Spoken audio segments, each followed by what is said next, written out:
Today's video is not about Polaroid instant cameras, but it is about Polaroid instant film, which is an analog medium, and today we're going to marry it to a digital medium. We're going to print analog photography using a digital means, which should be very interesting. But before we get to that, I wanted to show you these Polaroid instant cameras that have been part of my collection for some time now. I haven't sold these, I haven't made a video about them because they're pretty ordinary. They just do one thing and do it really well. They take instant prints. And none of this has any digital technology in it at all. It is purely an optical lens pointed at this film, left an image on it, and then instantly developed using chemicals that are located in the edges of the film, which is then squeezed down and spread apart onto the film to develop it and make it viewable. So over time, these chemicals dry up and they are no longer usable. So every time you find a pack of Polaroid film, it's going to have an expiration date on it. And typically it's going to be a long time ago when it expired. This is a cartridge that goes into the Captiva SLR here in the middle. And as you can see, the film in there has already turned that bronze color. Now, of course, this is not supposed to happen. You're not supposed to take the cartridge out and expose it to light. You're supposed to keep the cartridge in the camera until it is fully exposed. But this one has already been expired. So just kind of wanted to give you an idea of what those cartridges look like. There is a modern incarnation of this system.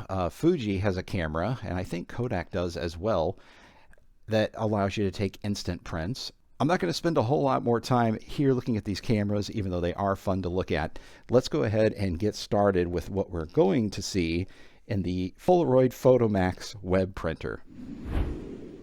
And here she is, guys, the Polaroid Photomax web printer. Let's go over some of her amazing features. Ideal for printing pictures from your PC. It's the world's fastest instant photo printer, doesn't require any ink.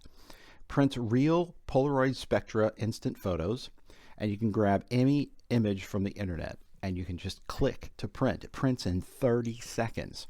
This extremely creative kit includes the Polaroid Photomax photo printer, a parallel port printer cable, parallel port AB switch box, Polaroid Photomax image maker software for the web, Polaroid Photomax Pro software for the office, and Spectra Instant Film contains 10 photos.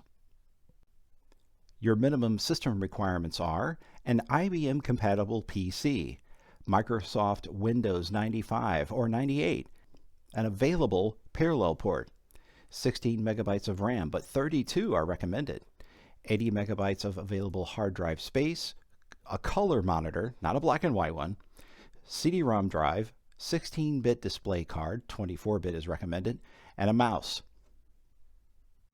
Now, the best way to show you a period piece of technology is to have it paired to a period piece of technology as well. And in this case, we're going to use an IBM-compatible Sony laptop. This is a Sony Vaio. It is model PCG F270. And the reason I really like this laptop is because it has 8 million jacks on the outside. I mean, this thing is compatible with just about everything old and everything new. Right now I have it running Windows 2000, but let me go ahead and show you some of the jacks on this thing. It is really, really loaded up with them. Looking at the back of the machine here, you can see that we have a jack for a telephone connector, and this will of course get you to the internet through its built-in modem. It has a keyboard/mouse connector right here.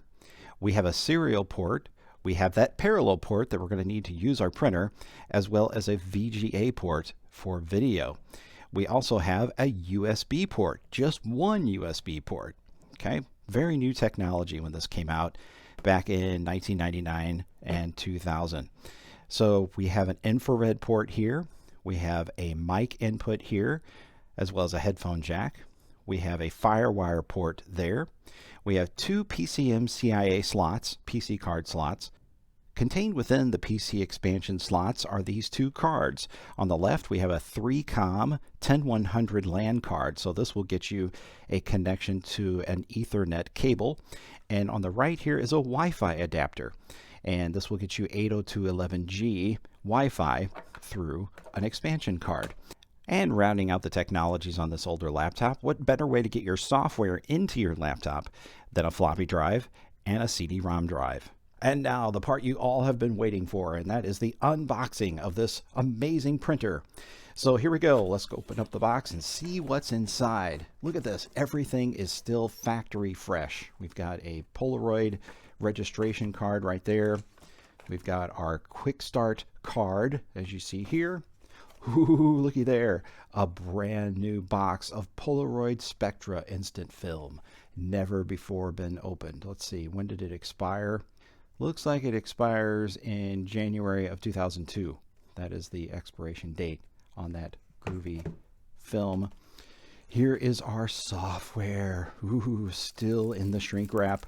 The Photomax Image Maker software with a quick start guide and a crazy bird living inside. We have another CD here. This is the Photomax Pro quick start guide. We make putting pictures on your PC fun, and if you get stuck, give us a call. Somebody go ahead and call that number and see if they're still there. All right, so there's that. Here is our power supply, still nicely preserved in shrink wrap there. It's got a little funky connector right there, as you can see. Here is the power cord, or the mains cord that goes with that.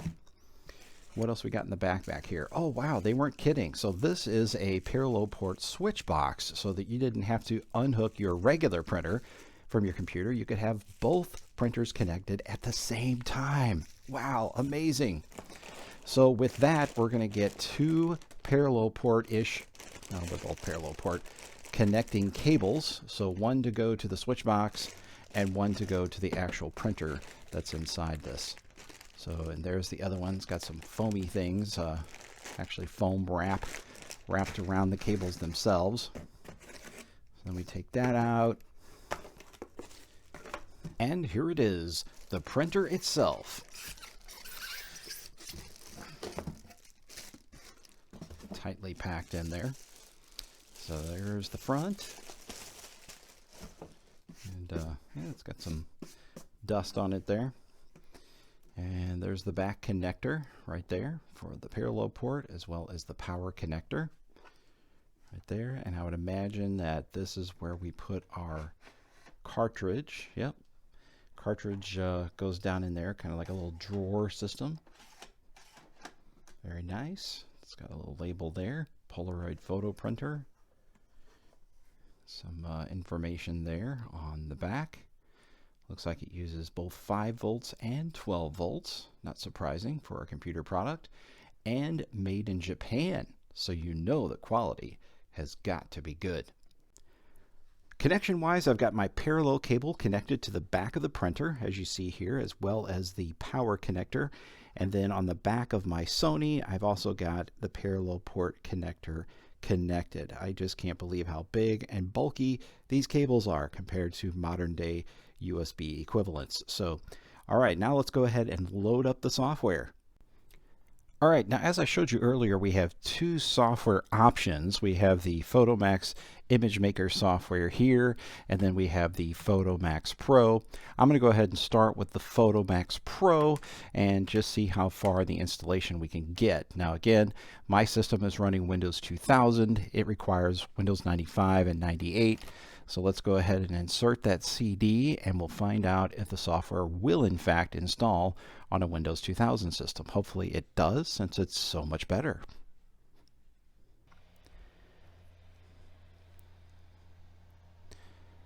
All right, we're copying the Photomax Pro files. Click Finish to complete Photomax Pro setup. After closing setup, shut down your system, connect the photo printer to your parallel port, then restart your system.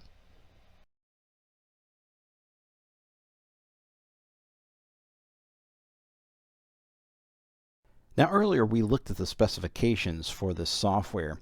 It asked for Windows 95 and 98. And in my case, I was trying to install it on Windows 2000. It just didn't work.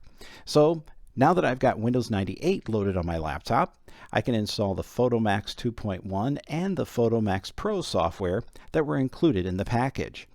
So let me give you a brief look at those particular pieces of software. We're not going to spend a lot of time on them. Here is the Photomax Pro, which is kind of like Photoshop 1.0 perhaps. It's a very basic software program that can be used to edit your photo using these tools located on this toolbar here on the side. On the other hand, we have our Photomax 2.1, which is really basic. It's got this really ugly bird that flies in on the screen and plays a nice little tune for you. And to begin, we just click on Get Photo. So the process here is to get the photo, set up the photo, do special effects, retouch it, creative gallery it, save it, and print it. So really it's just 2 steps in this case. Get the photo and print it, unless you really want to make some changes to it. If your photo's pretty well ready to go, you click on Get Photo, then you click from File. In my case, I put some MSN photos that were saved to my computer via a screensaver. I can go ahead and pull one of those up here, something at random. Alright, so there's my photo. I can go ahead and take that beautiful color photo and print it to my Polaroid photo printer. But before we can do that, let's load our Polaroid Spectra Platinum expired film into the printer. So here is our film cartridge. Now notice the battery is located within the cartridge. You never had to buy batteries for most models of Polaroid cameras because it had a built-in battery. So that's pretty cool. Go ahead and open up the drawer, and we're going to place this, I believe, like that. All right, close up the drawer.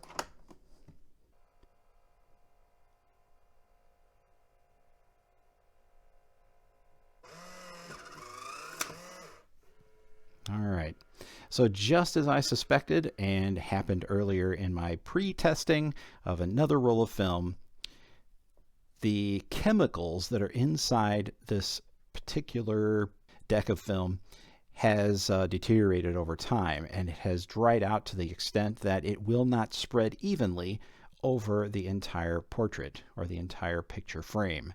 Let's go ahead and set that one aside, let it do its thing, and then let's go ahead and pick a different picture to print.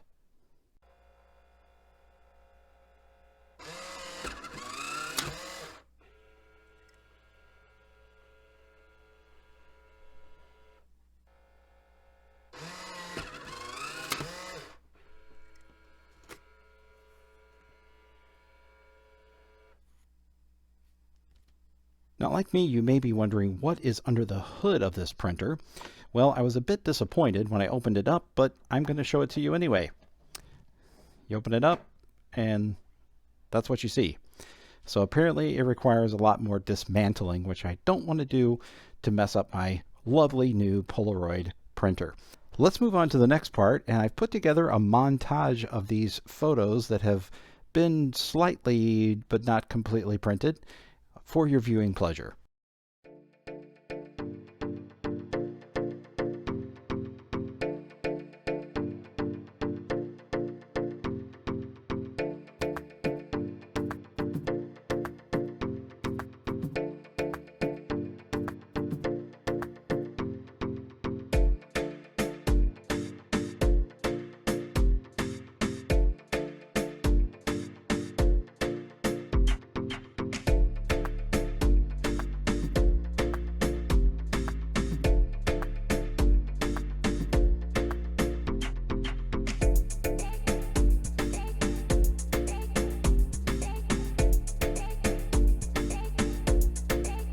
I am terribly sorry to report that this is the end of this video about the Polaroid photo printer. I hope you enjoyed it.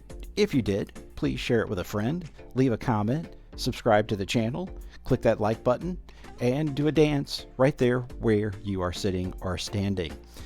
Also, you can visit me on my Facebook page. That address is on your screen, but it's also facebook.com/1 and the name databits. I appreciate your support, and we will see you next time.